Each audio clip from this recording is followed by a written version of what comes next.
Hey everybody, it's Urban here. Hope you all having a good day. We're going to do a little something different, something that sits heavy on my mind lately. I don't know about most of my viewers, but for those who have been watching for a while, I've talked about some things that I've been through and everything like that. You know that I'm 28. You know, still trying to figure out life. Not the best at it. I'm not best at navigating it.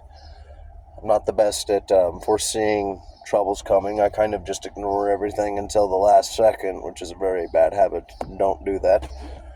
But a lot of it has to do with what I've been thinking about lately, and it's why others like to watch you fail, why people enjoy watching you fail. And I'm going to try to make and shed some light on why I think people enjoy watching you fail or expect you to fail or whatever it may be, they just don't want no success for you. And a lot of it is because of their own insecurities. They have a lot that they wish they could have done that you've already done. Okay, so like I've ran into a few people that make fun of me for freight hopping back in my younger days, how I used to get around the country. They're like, oh, you're just a bum doing it for free.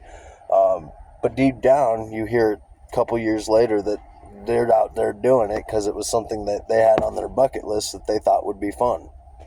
So my advice to people out there is why people want to watch you fail, why they get to thrive off watching you not succeed in life, not just fail. That's what it is. It comes down to people that are so damn hate-filled in themselves that they would rather, just put all their insecurities on you. It's kind of like when your spouse is cheating on you, she's going to be like, oh, you're out there cheating, you're out there talking to hoes and stuff and what have. And that's not the case. That's the furthest thing from the case.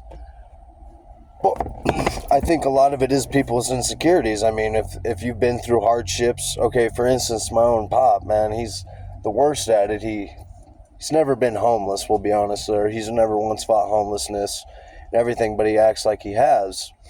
And he says that he can, understand where you're coming from or the feeling on it, and it's like, no, you really can't. And the thing is I don't say anybody has it worse than the other. We all have our hardships time and time again. We all go through our things time and time again, but the thing is how you go about staying afloat. Now, are you going to just fall down, crack, and just crumble under pressure? Are you going to figure out a way that, hey, this sucks, this isn't fun at all, this is a really bad time in my life, but I got to get back on my feet? And it defines who you are as a person.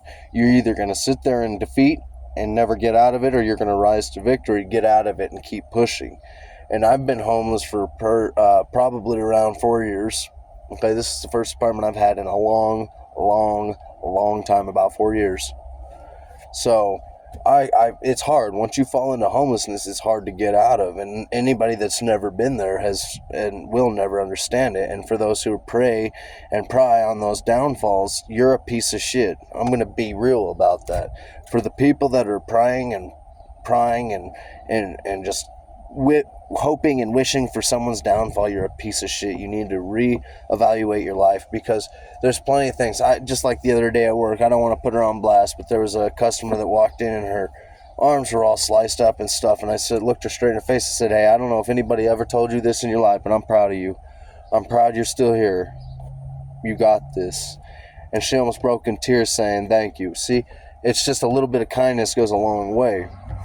Now, I can understand not being kind to some people. Some people don't deserve kindness, and that's just how it is. Some people really don't. Like, just idiots, really. I mean, people that just go out of their way to make your life miserable. They don't. They don't deserve your kindness. They don't deserve your respect or even your time. All I'm saying is those that wish your downfall the most, they're mad at their own selves.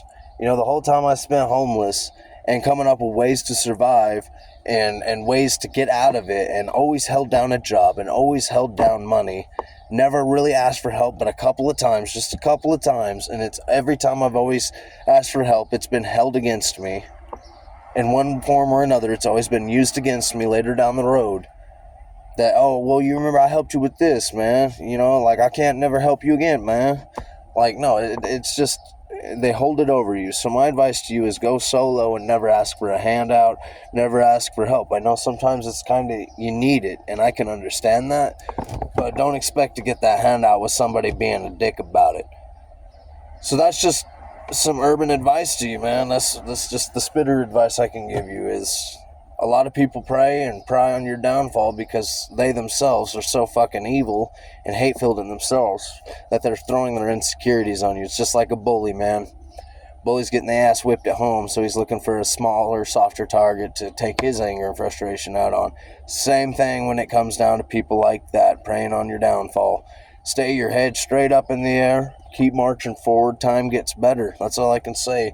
If you're going through a hardship right now, it'll get harder, but it'll get better. And it'll make a survivor out of you, and it'll make you a better, more humble person and allow you to see the world in ways you've never seen. I beat addiction. I'm 8 years clean. And from drugs. I wouldn't say alcohol, but from drugs, hard drugs, because y'all know I smoke weed, and I don't count weed as a drug, but I'm talking meth, heroin, fetty, crack, coke, all that I used to do, and pills on top of it. And I've been 8 years sober, July 16th, and if anybody needs help, just reach out to me, man. I'm always down, man. Always down to help my fellow human out, man. Like, I hate seeing people struggle, man. But hey, that's just my advice, y'all. Y'all have a great day. This is Urban back with just a random video. Y'all have a good one.